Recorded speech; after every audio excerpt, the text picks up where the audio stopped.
Good afternoon, and welcome to the latest edition of the National Security Space Association's SpaceTime interview series. My name is Chris Williams, and I have the privilege of serving as chair of the Moorman Center for Space Studies within the association.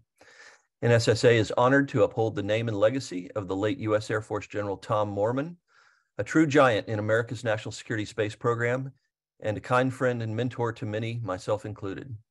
First, allow me to express the association's deep gratitude to the sponsor of today's event, SAIC. To the many talented women and men at SAIC, this event would not be possible without your generous support. We as an association are better because of your active engagement and strong voice. So thank you very much. And now to the main event. Today, we are very pleased to welcome Dr. Derek Tournear, Director of the Space Development Agency, or SDA. Great to see you again, Derek, and thanks for taking time from your busy schedule to join us today. Some quick biographical information.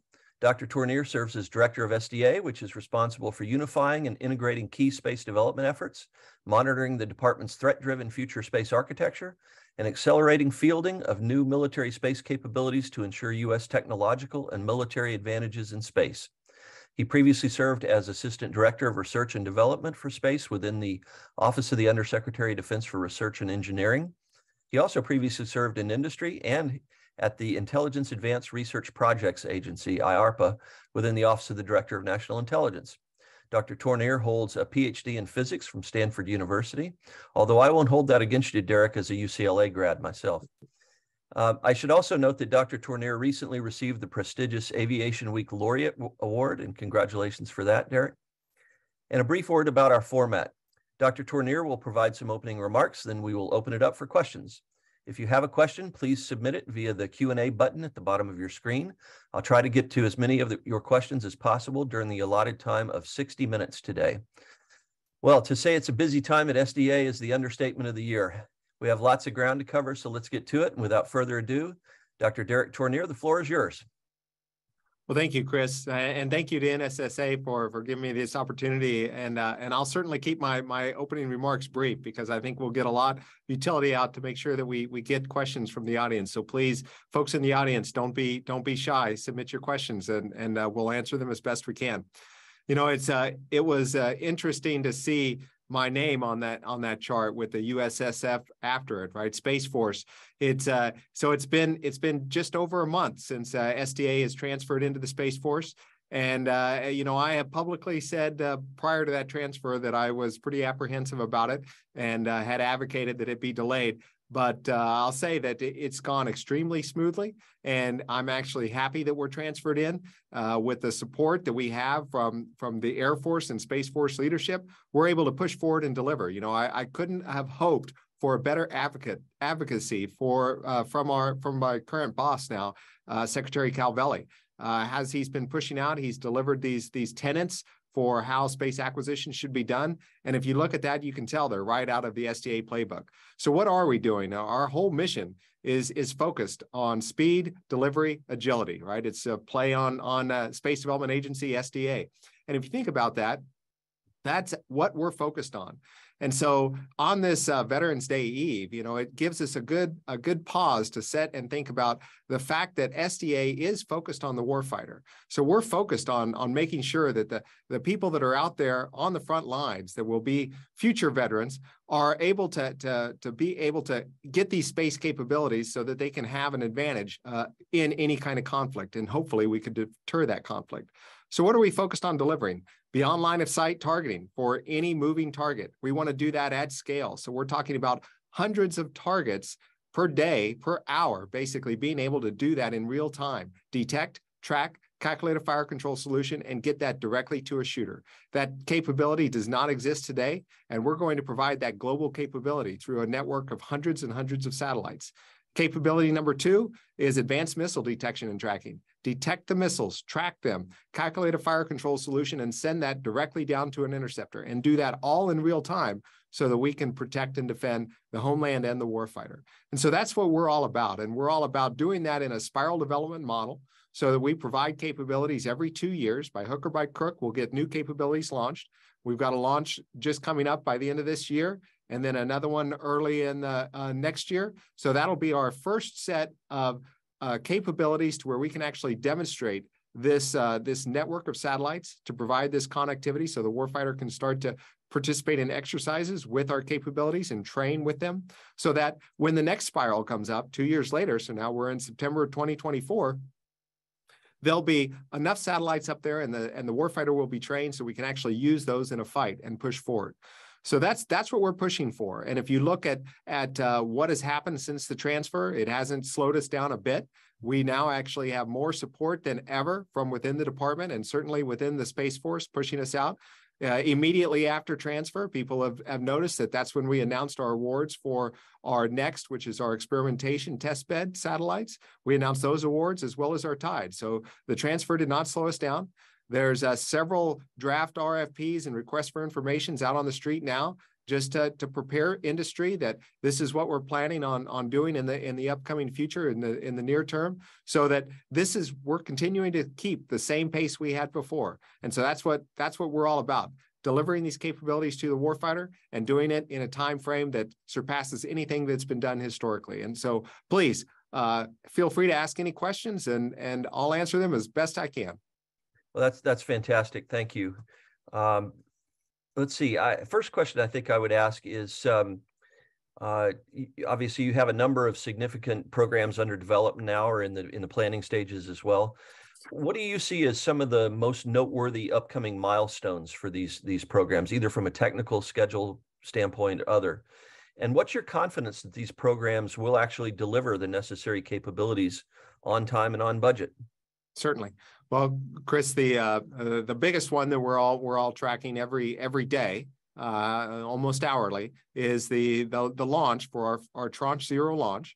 So this will not be SDA's first launch. We actually launched 6 satellites in 2021, but this will be our first set that is part of the National Defense Space Architecture, Tranche 0. So the first launch goes up in December, and then the second launch is scheduled for March of 2023. So those are the big milestones to watch for Tranche 0. And then after launch, of course, then we'll start to participate in exercises. So throughout 2023, there are several exercises that the department has planned.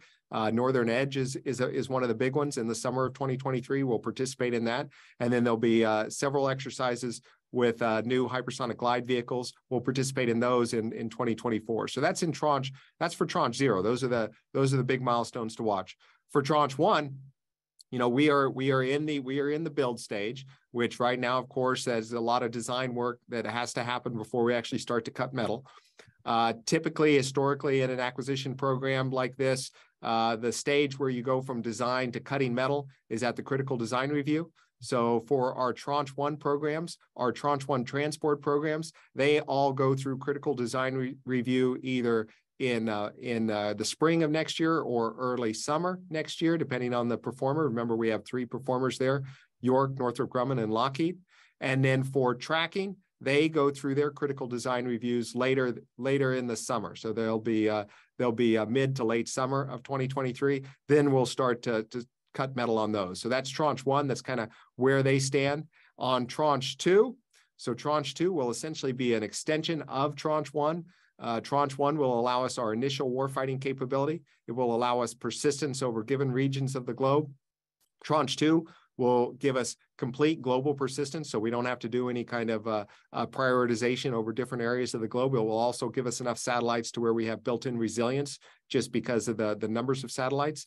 One can expect to see, as I mentioned, there's already been some requests for information about some things that we could do on there, position, navigation, and timing, new tactical data links, those kind of things. Those will inform the solicitation that we expect to go out in the late spring of 2023 for contract awards to happen in summer of 2023, so that we can hit that September 2026 launch date for Tranche 2. That's for transport. Tracking will come a little later, so expect tracking in the late summer, early fall of next year to see those solicitations. And again, that would be then for extending Tranche 1 tracking to get you more global persistence.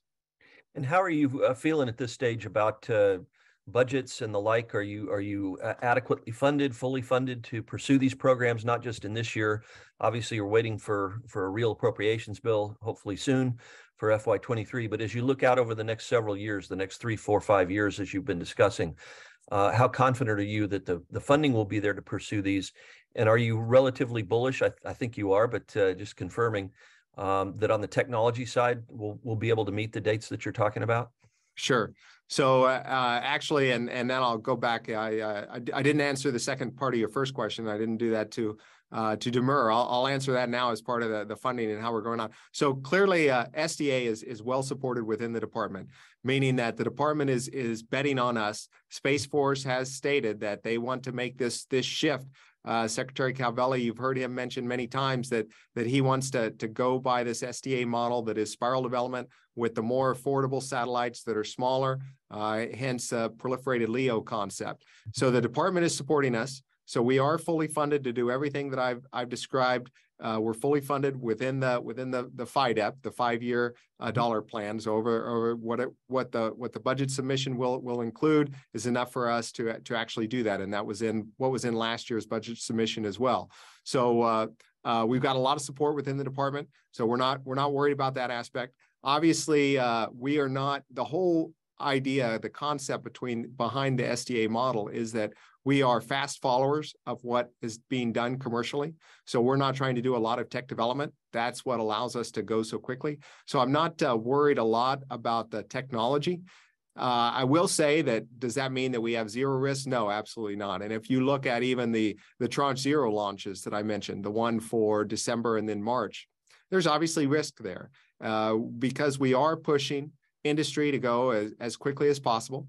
You know, people see launches nowadays, and you see, for example, you see Starlink launches go up every month with a lot of satellites, and one can contend, well, you know, that's how quickly you can build those satellites. Well, yes and no, right? Those satellites that are being launched this month, next month, they didn't start to build those and a month ago, and they certainly didn't start to design those a couple months ago. It does take years to get this kind of model up and running and going.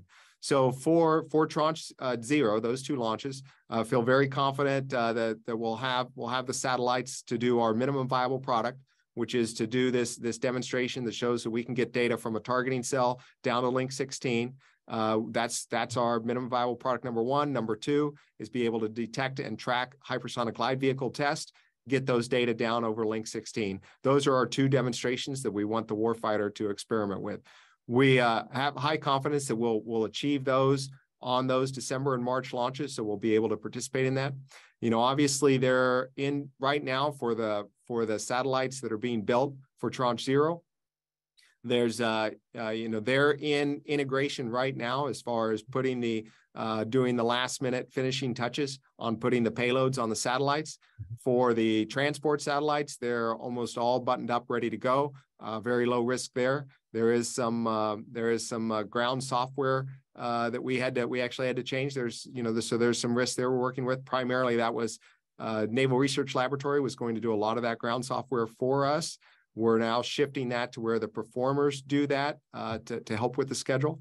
So there's pretty confident on those transport satellites. On the tracking satellites, we've got the SpaceX birds on that first tracking launch, and they're being integrated. The payloads are being integrated now. First one's coming along nicely. The second one's right behind it, but it's, you know, there's not a lot of margin. So Lord willing, the creek don't rise. We won't have any issues with integration, and we'll hit that launch. For the March launch, everything is green there, pushing forward. Some of the tracking satellites from L3 Harris using Moog as the bus provider. They're on the critical path. Obviously, there was a big supply chain issue due to the COVID shutdown that caused a lot of these hiccups with microelectronics and space components. So there is risk on the L3 Harris buses for that March launch, but we're tracking that. We feel that there's a good chance at this point, but it's something that we're tracking daily to make sure that we get the parts delivered and the satellites built on time. As far as moving forward on Tranche 1, it looks like the industry has recovered from a lot of the supply chain issues.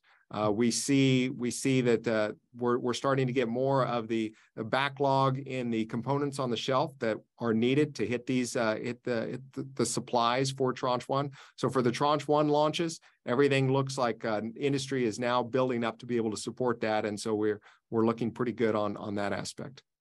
That's fantastic overview. Thank you so much. You mentioned a number of solicitations that either have come out recently or will be coming out, whether it's draft RFPs or OTAs and other. Can you give us a little bit of a deeper dive on some of those opportunities so that those in industry will have a bit of a jump, if you will, on that? I know there's some already on the streets, but whatever you can say additionally on that topic would be, I think, very much of interest to our audience today. Sure. So we'll start with the big ones and kind of work back. So as I mentioned, the Tranche 2 transport.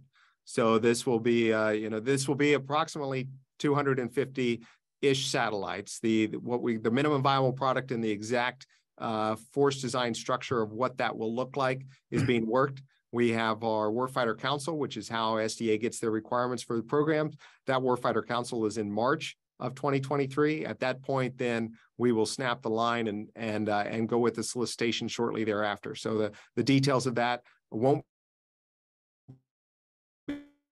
be finalized until March, at which point the solicitation to come out shortly thereafter for the Tranche 2 transport. And that's about 250-ish satellites, as I mentioned, that has been finalized. The tracking satellites, that now we're looking at on the order of 50 tracking satellites. And the mixture between wide field of view and medium field of view will be determined during the Warfighter Council where we discuss tracking. And that will come out then later in the summer or early fall of 2023 is when the Tranche 2 tracking solicitation will hit. What is out in draft right now is our Battle Management, Command and Control and Communication, BMC Cubed app factory. So that is the software that will act as basically it's the software that will be used by performers on the ground to build the apps and test out the apps in a secure environment to basically do uploads onto the satellite so that we can upgrade the BMC cubed processors on orbit. That we expect that solicitation to go out. So it's in draft form now. We'll get feedback and make changes based on industry feedback. And we expect the final to go out in the February timeframe and then award shortly thereafter.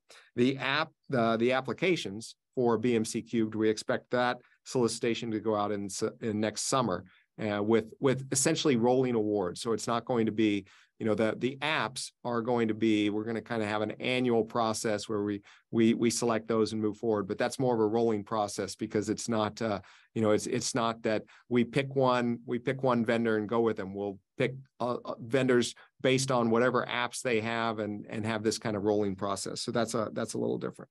And so I think those are the kind of the key things to keep an eye out for solicitations moving forward.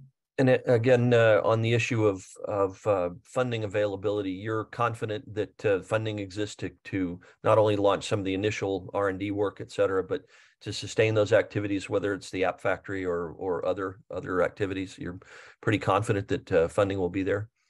Right. So that's all for Tranche 2 transport is where that funding is primarily held.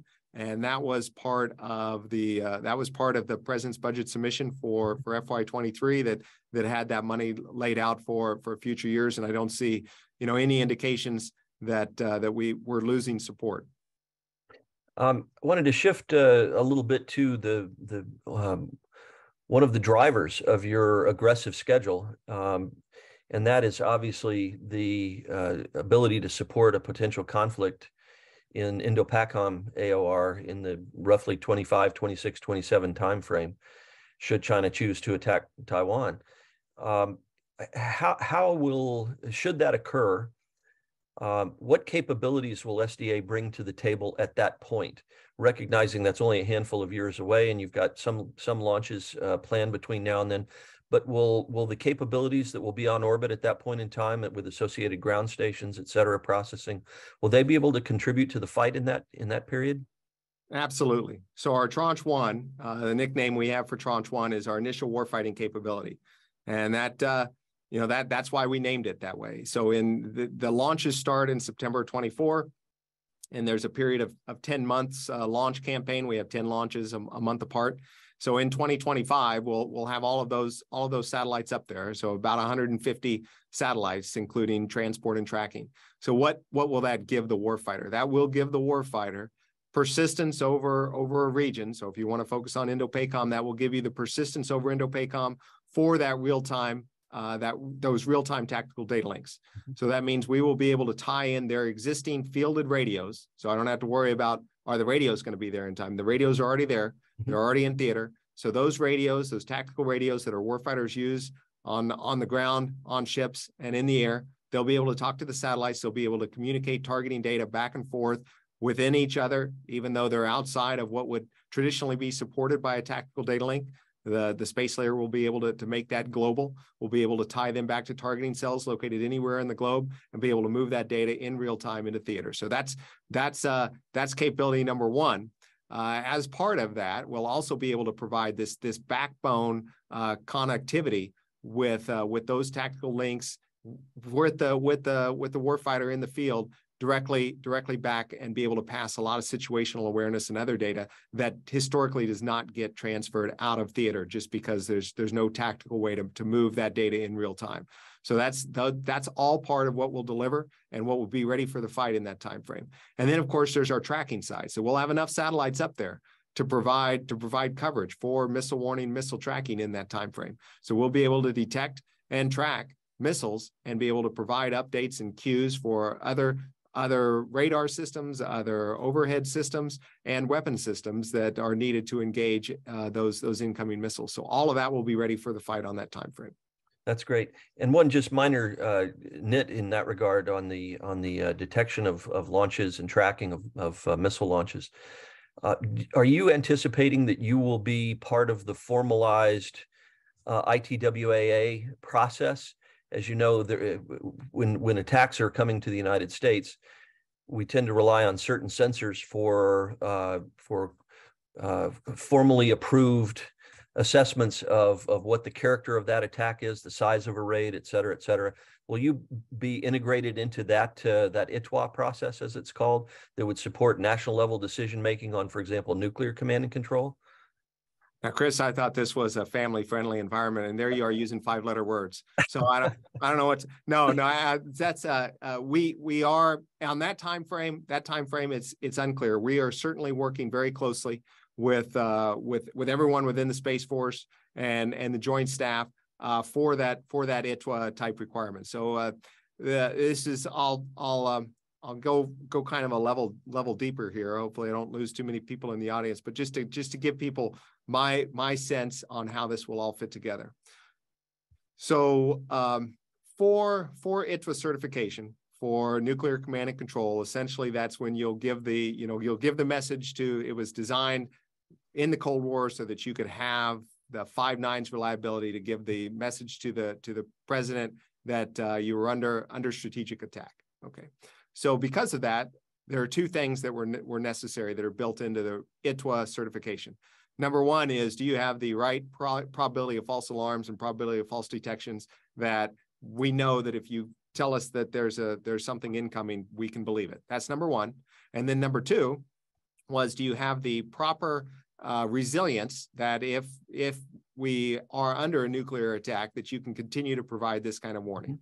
And that typically, historically, that has meant that your individual node, your individual sensor node, had to be hardened to a certain level so that you could continue to operate in a nuclear strike scenario. Going forward, that's not really necessary for this new architecture, the architecture that gets away from the high-valued Battlestar Galacticas and gets into this proliferated, distributed nodes between LEO and MEO. So we're working with the community to spell out exactly how we will build in that resilience, not at the node level, because that's really unnecessary. What you do is you need to build in that resilience at the architecture level. That means that as the overall architecture can continue to perform and provide these needs under nuclear strike. So that's something that's underway right now within the Space Force. We're working that primarily. That's being done by SDA and SSE, working hand in glove to make sure that we get everyone on board with how that architecture would fit together. And so we're working that.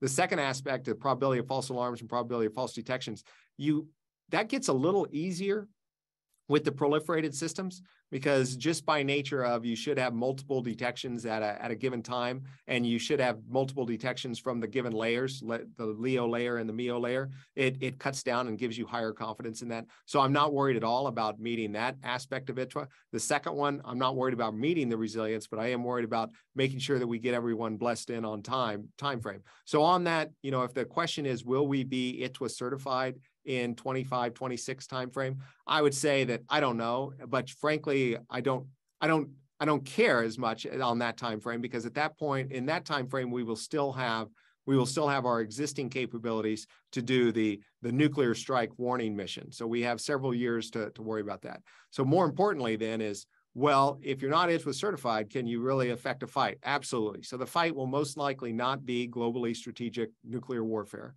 It will be regional. And for that, we rely on making sure that we have the regional system set in place that can detect these tracks and send something to a weapon system. So right now, that works as follows. So OPIR systems collect data. They send data out to various ground nodes where they do the processing. One of those ground nodes for the future architecture will be Forge, the Forge architecture. That's where we'll send our data, is where the GEO and HEO birds will also send their data. Forge is set up to make sure that all the ITWA data and dissemination is done. Okay, so that will still be used. But for all this regional stuff that's doing the regional fight, that goes through the BOA, Ballistic Missile Defense System, OPIR architecture, BOA, which essentially has the back end of C2BMC.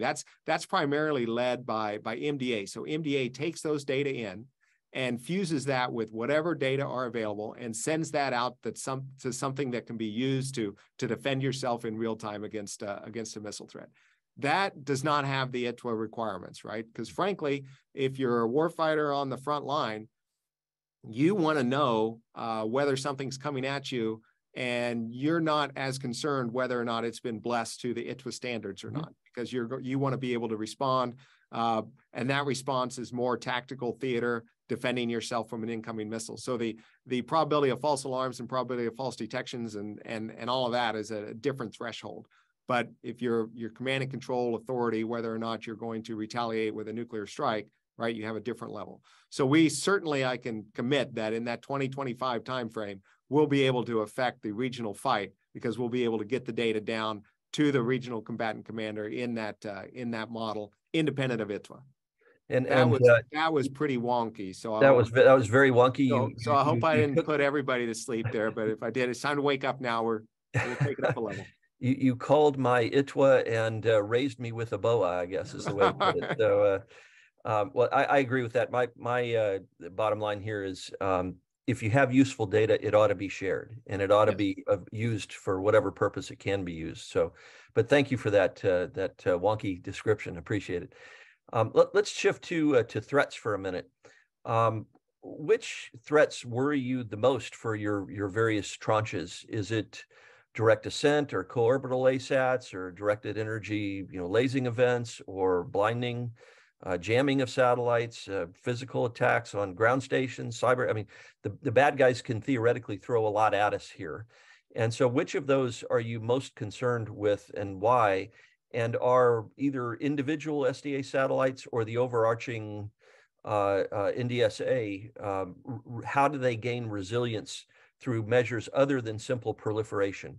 Because I think there are some who believe that proliferation is the answer, but there's a lot of other steps you can take, whether it's, you know what all of them are. So how do you view the threat environment, and what are you doing to address the threat, I guess is the easier way of asking the question. Sure.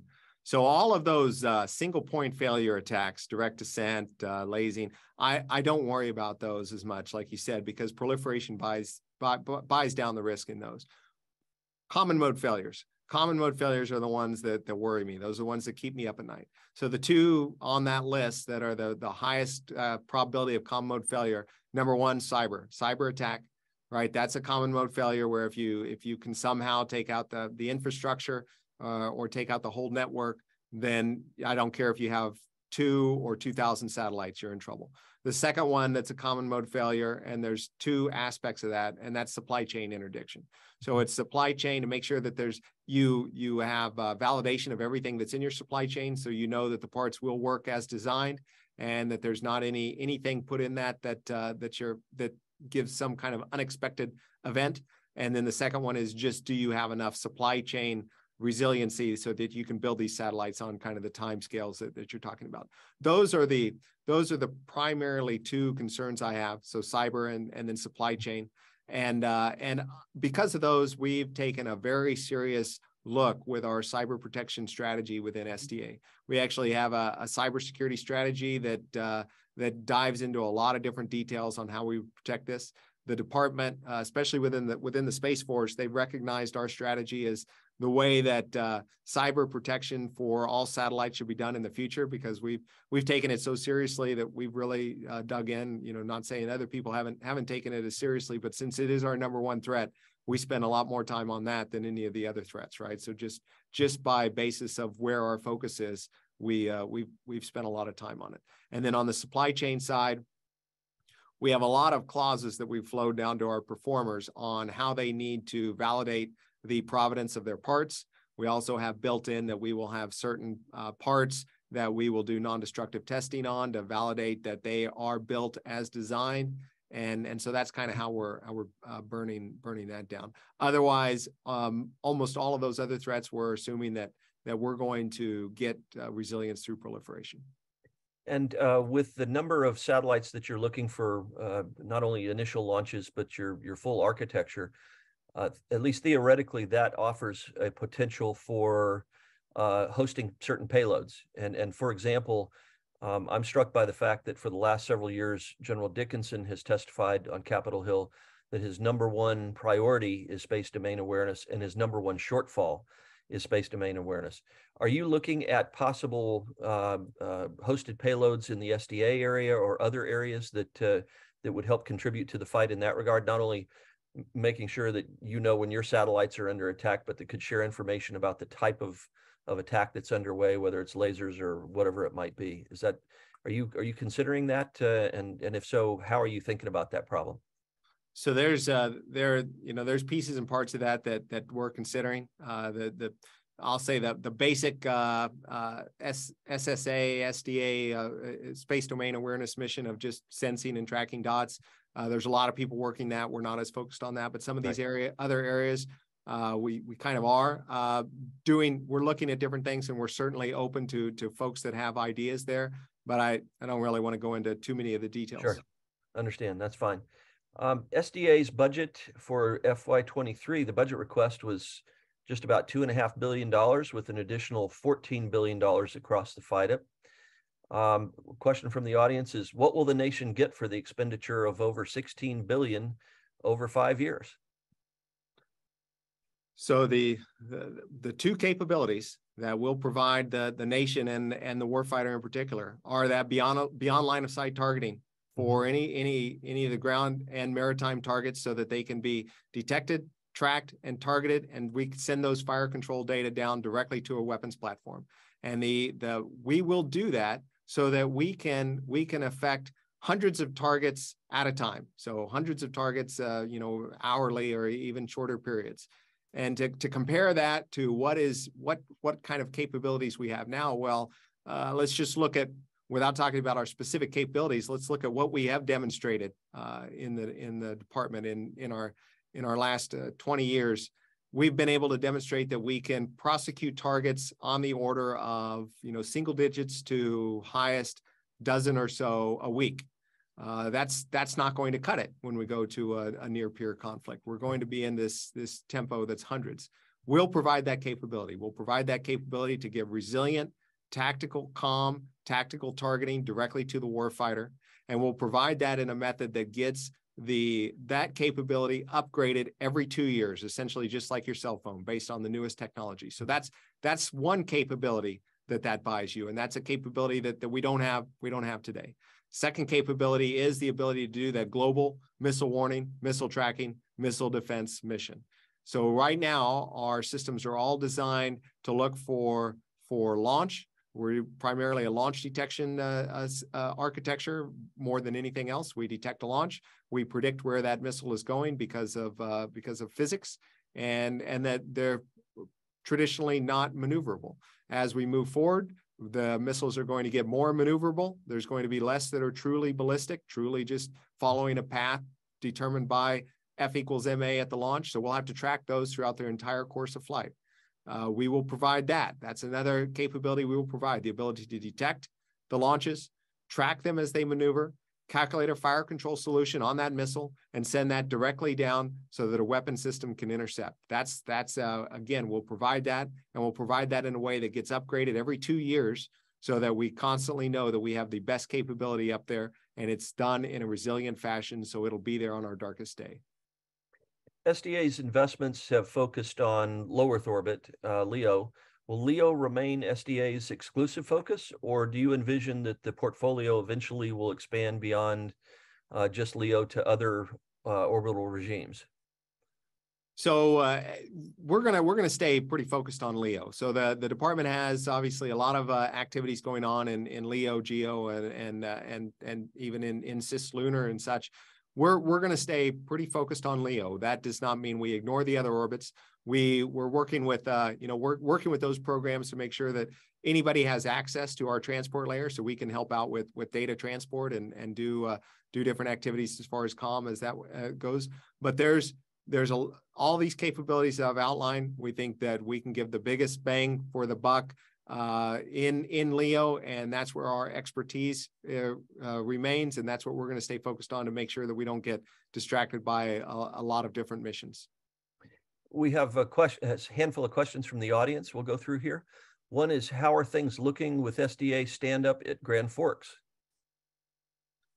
So it's actually going well. So we've got personnel out at Grand Forks. Grand Forks was unfortunately closed today due to snow and blizzard conditions. So it was only mission essential and folks involved in safety and security of the base that were allowed on today. But otherwise, otherwise over the last couple of weeks, we've been in there building, getting everything up and running.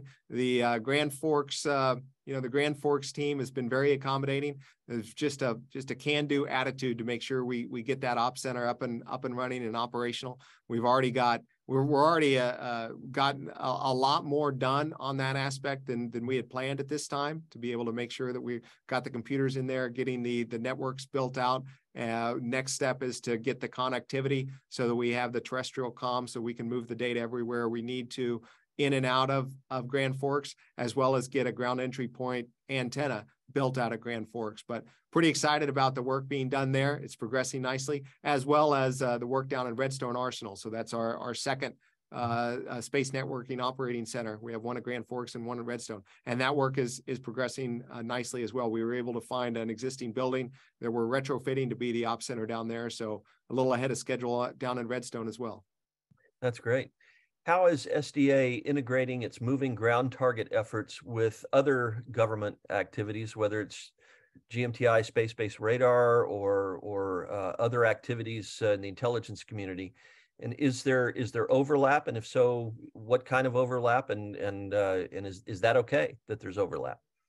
SDA is well plugged into everything the department's doing, and any and all ISR supporting the warfighter. And that's all I'll comment on that.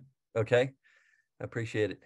Back to the app factory, we have a question that says, how critical is BMC3 AppFac for the National Defense Space Architecture? Where does it fit in terms of priority, if you will? So we have a crawl, walk, run approach, and it was spelled out most cleanly in our operations and integration solicitation, because that's the performer that's actually going to be in charge of making sure that this all comes together.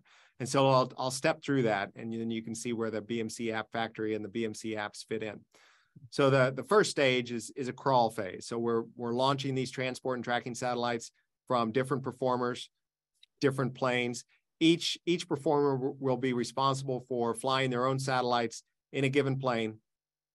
So they'll be the satellite vendor will be responsible for doing satellite operations and making sure those satellites are up and running on their own satellites. That's the crawl phase. In the walk phase, we will have our O&I contractor that is flying those essentially right next to the space vehicle vendor as well. But the O&I will kind of take it over. The satellites will talk to one another across the plane. So now they'll be operating in this kind of mesh environment. So you'll have York and Lockheed and Northrop all talking to one another. But the network itself will be managed. So the lookup tables for the network data routing tables and all that will be managed on the ground, all at the ops centers at Grand Forks and Redstone. Grand Forks primary, Redstone secondary. So be doing that aspect. In the run phase, that will all be automated, and so we'll have that network operations essentially with a man on the loop versus a man in the loop doing that, with run pushing more and more of that automation from the ops center floor up into the spacecraft itself. So that's when the app factory and the apps come into play. So what will these apps do? So the apps will be taking data and fusing them together. So you'll be taking data from multiple OPIR systems. It can be different LEO wide field of view systems that we're flying, fusing those together into one 3D track. And those, that could be coming from the Northrop satellites or the L3 Harris satellites, fusing them into one track. So the apps will do that. They'll also do fusion of any other ISR data into tracks to be able to send those down to targeting centers to be able to do weapon state pairing, so we can send those to weapons. So apps will do that. Then the apps will also do all of this network data management. So I mentioned in the beginning, it will all be done with static lookup tables and manually, just like a manual network on the ground with fixed IP addresses. That will be automated, and eventually that will be done on board the transport satellites themselves. So all of that network management that changes the network routing tables will be done autonomously on board those satellites via an app. So that kind of sets the timeline of when we expect to move from doing things on the ground manually, doing things on the ground autonomously, to moving them up to space autonomously. So that sets the scale. So we really need these apps. We need the app factory in place next year, so people can start to develop the apps. But then the apps need to be really developed and running in the late 25 timeframe, so we can start to upload those and actually do operations on board. That's great. Very informative. Thank you. We have a question from former NRO Director Marty Fega, who is a true hero. Many on this call know Marty, and we really thank Marty for his support to the association on the board of directors, and he's been deeply involved in this effort. So thank you for your question, Marty. His question is, what will your various satellites cost when in the production phase? So the numbers numbers right now that we have for Tranche 1, we've always hit a target. Originally, the target was around 20 to 25 million. Then the target dropped to 15 million once we actually saw what industry could do. For Tranche 1, right now the satellites are all coming in with firm fixed price contracts below that $15 million price point, and that's kind of the level of price or cost we expect to pay for those satellites moving forward in all the tranches. So we expect commoditization and the advancements in technology to drop the price down, but we'll keep it at that level so we can continually increase the capabilities. Kind of like the iPhone model, they pick a price that they think market will bear for a phone, and they just keep adding capabilities as the technology matures. So that's kind of the model. So transport is on the order of that $15 million. For tracking, obviously those satellites are a little more capable, a little more expensive. So we put a bogey out there between the 40 to $50 million range for Tranche 1. That's what we hit on Tranche 1. That's what we see going forward. That's one of the ones where we actually see that price coming down over time, because the capabilities will go up, but we won't add as many capabilities on tracking as we will on transport when you're trying to get new waveforms and things like that. So I see right now the Tranche 1 tracking satellites, the Northrop Grumman satellites, I believe amortized cost over there 14 or right at 44 million. The L3 Harris came in right at 50 million, if memory serves me correctly. And then I anticipate that price dropping from there over time. But I would like to see it get down into something that starts with a 2 instead of a 4. Understand. Thank you. An anonymous attendee asks, how does SDA view the maturation of the mass-produced or commodity bus market? Where does this market need to mature, grow, or what does it need to do differently to assure competition, availability, and scale? So that we're essentially betting on that commoditized market to continue, and for us to be able to leverage everything that comes out of that, and put our military payloads on that. Obviously, you've got to develop military specific payloads, and that's part of what we're doing that's hard, and then get that on the commoditized bus. So I think that the commoditized market, here's kind of what my fears are and what my hopes are. So the fear is, right, I don't want to see it get consolidated down to one commodity bus provider or 2. I want to see this be a healthy market, which is why we're open to open competition with every tranche and every layer. So we basically have these competitions ongoing essentially every year, because I want to see that healthy market. And we're a perturbation. I hope that we're a perturbation. I hope that the commercial industry continues to grow this market and keep a healthy set of competitors there that keep innovating towards different components and buses. As far as hopes on that, we are adding more and more capability. Launch is getting more and more affordable. And so what that means is I'd like to see satellites stay at that same price point, but add more capability, which likely means that the buses might get a little bigger, and which is okay because the launch prices are dropping so much. So if you have the launch prices drop a lot, then for the same cost per satellite to launch, you can put a little bit more mass on your satellite. So I do see that the satellites, the masses, the commoditized buses, and we're seeing that with some of the commoditized vendors now that started essentially with a 12U or 6U satellite are now getting up into 300-400 kilogram class. That's all good. We can keep we can keep the price down and grow the size of the bus. That gives you more power, more room for some of these things, more agility. So that's kind of where I see the future. Obviously, we don't want to grow. I don't want to buy a bus that is outside of that price point. So we'll make the adjustments. We always say schedule first, price second, performance third. So I'll give up performance to keep at the right schedule and price points. Another question from the audience is, what has SDA learned from some of the challenges in fielding OCX ground system for GPS satellites? And how is SDA mitigating the risk for Tranche 1 O&I segment?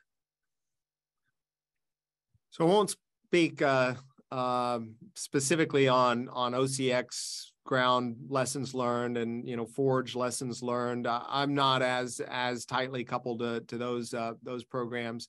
I watched them. In fact, OCX, I watched it more on the industry side when I was in industry.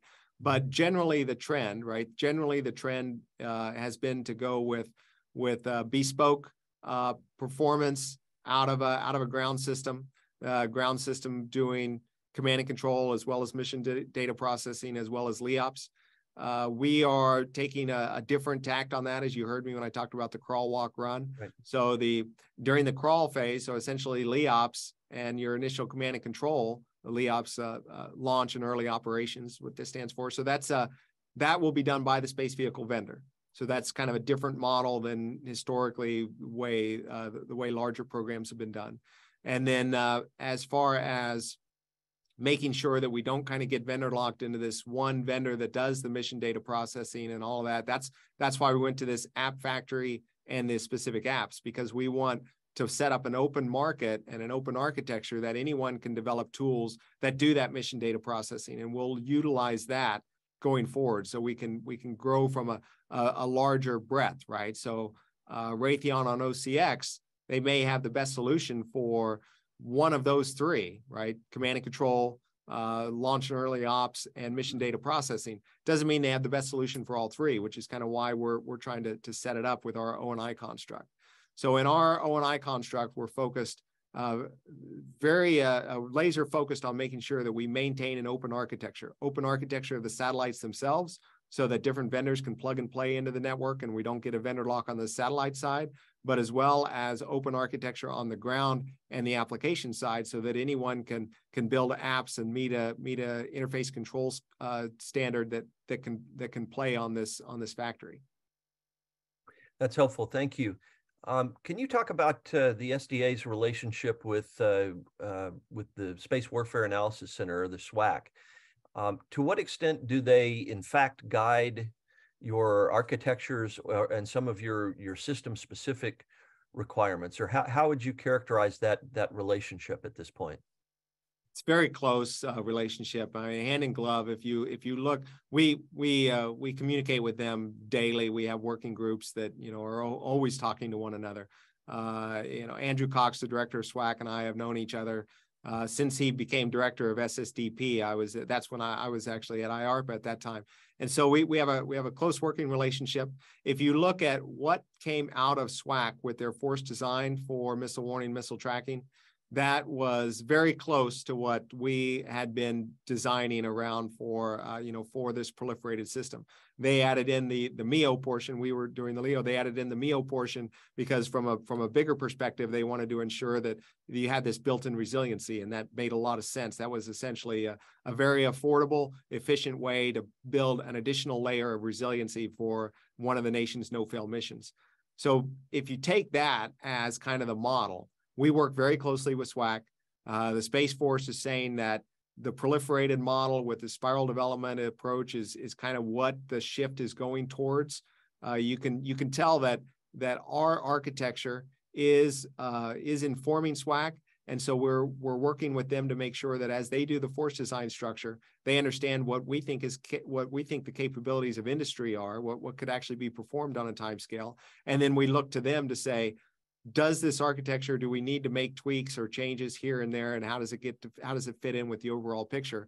They look at that overall, and they come back and they give us changes and adjustments to our architecture, and that happens continually. SWAC has this cadence of when they produce their force designs and come out with a vetted force design, but that cadence it happens much more quickly than that. I mean, we have these daily interactions where we have feedback one way, and then they give us feedback, and so it works pretty well. And one other question about external relationships. You mentioned upcoming Warfighters Council meeting. Tell us more about the role that the warfighters play in whether it's actual design of systems or architectures, or at least the requirements for your particular satellites and constellations and architectures. And recognizing, of course, that you're on a fast pace, on a fast schedule, every 2 years upgrade, et cetera, et cetera. How are they in fact able to influence designs given that different model of acquisition that you're pursuing? Sure. So I tried to bring in an industry model, and in that you say, okay, well, who are the customers, right? So the true customers of our national defense space architecture, which is that's what we term the weapon system that is our system of systems architecture. The true customers are the combatant commanders, right? They're the ones that are going to need to utilize our capabilities, and they're the ones that will employ it in an actual fight. Mm-hmm. And so that's what the Warfighter Council was all focused on. The Warfighter Council was focused on making sure that we bring in representatives from each of the combatant commanders. And then, of course, you need to know what the other services are buying and how that fits in with their plans and their requirements. So then we also add the second one was we want to make sure that we have representatives at the general officer, flag officer level from each of the services. Primarily that comes out of their requirement shop that sit on the requirements, our Warfighter Council. So that's primarily where we have these inputs. And then, of course, with any group in the Pentagon, you have working groups that meet at a lower level that kind of churn and do that. So we do that. They meet monthly. We have the Warfighter Council that meets every 6 months. At that point, that's when the Warfighter Council, we usually present based on feedback we've heard up to that point. We listen to the customer. You don't ask the customer what they want. You ask the customer what their problem is, and then you try to design a solution for that.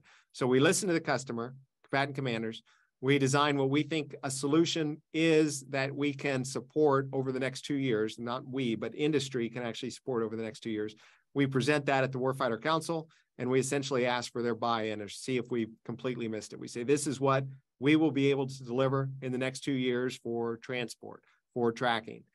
Is everybody okay that this is the minimum viable product for what we're going to go forward on? Sometimes people come back and say, well, you really need to add this this tactical data link, or I'm not sure that's going to give us the right persistence we need. Then we go back and look to see if we need to add more satellites, add different capabilities. Warfighter Council sees that, blesses it, and then that's the set of requirements that we use to build our next tranche. And that's how we have this feedback loop. And so it works really well because we have 6 months, we have Warfighter Council every 6 months. And then of course we do these solicitations every other year. So that cadence helps. And given that you have identified cyber as one of, if not the primary concern you have in terms of threats to your systems and operations, is U.S. Cyber Command part of that discussion, or how do you get your information about or guidance, if you will, on how resilient you should be from a cyber perspective? We have a lot of different inputs into that. So we do have Cyber Command. They attend the Warfighter Council as well as NSA, the DoD CIO group. So John Sherman, we have a close relationship with him to make sure we're kind of tied in at the Space Force level. So Lisa Costa, she's the CTIO for Space Force. So we work closely with her as well. We take all of those data in primarily, what kind of are the threats? What's the state of the art on best practices? And we use that as inputs into our cybersecurity strategy. And then we worked. So we have, at the working group level, we have participation from a lot of those different entities that all kind of look at our cybersecurity strategy and give us inputs one way or another. Same with USD R&E as a cyber group. We've got a lot of inputs from them to make sure we incorporate what they see as best practices and possible vulnerabilities to get that pulled in to make sure we're aware of it. And I think this will be our final question, so we can keep you on your schedule. 2 questions, actually. How can industry better position itself for future national security space development efforts? And what advice would you provide to the companies that comprise the U.S. national security space industry, whether big or small, startups or well-established companies? What can they do to better support SDA? So the first one is easy, right? We will be open and honest about what our plans are. So that will give you an idea on what you could invest in internally to give yourself a discriminator in your offering, so that when that competition happens, you can plan on winning a portion of the architecture and moving forward. So that's one of the key things is what we need industry to kind of watch what we're doing, embrace it, invest in it so that you have a good offering, so that we can continue to drive those capabilities up on those timelines and price tags that we've advocated. So that's, you don't ignore our schedules and our market prices that we're putting out there. We're pretty serious about that when we do our source selections. The other thing I'd like to say that industry could do is when you do win contracts with SDA, we take schedules very seriously. So when you propose on a fixed price contract that you're going to deliver on a certain time frame with a certain price, we'll hold you to that. And so please, when you tell us that you're going to do something in your proposal, make sure you think about it, because if you're awarded, we're going to expect you to deliver. So that's the other message I'd like to give out to industry. Sounds great. Well, with that, we will wrap up today's enlightening SpaceTime interview with Dr. Derek Tournear. Derek, thanks again for being with us. Very enlightening. A lot of rich discussion there. To our sponsor, SAIC, thanks for your strong support. And to our audience, thanks very much for your kind attention. One last note, registration is open for NSSA's annual Defense and Intelligence Space Conference in January. You won't want to miss this 2-day combined classified, TSSCI level, and unclassified event with many top national security space leaders from across Title 10 and Title 50. For more information, please visit our website, www.nssaspace.org. Derek, thank you again. Keep up the fine work. And on behalf of the National Security Space Association, have a great day, everyone. Thanks for joining us. Thank you.